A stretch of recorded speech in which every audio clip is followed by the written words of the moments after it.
Torej, prvi vmesni čas je bil zopet zelo dober, potem pa je šlo nekaj narobe. Kaj je?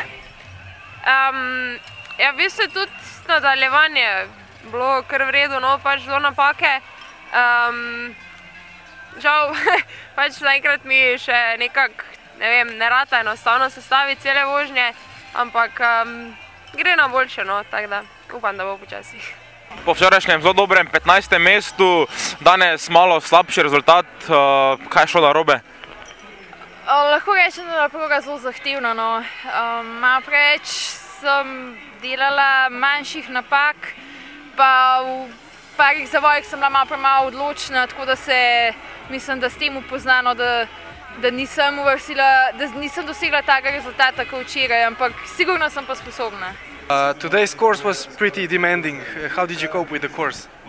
Yeah, it was very difficult and was on the start and I know exactly what I have to do and I was sure I can do it and I risked very much and yeah, that was a good run for me and I'm happy. Congratulations on your third place. You were the first on the course which happened to be really difficult. How did you cope with the course? Well, we inspected very good and it took me a long time to inspect the course and I knew that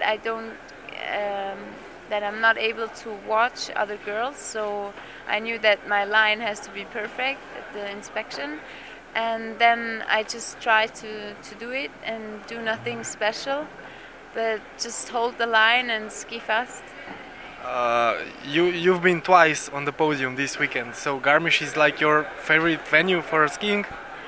Well, I don't know. Actually, I don't really like when it's too bumpy, so it's pretty surprising for me that I was so successful this weekend. But I think Garmisch and me are friends now.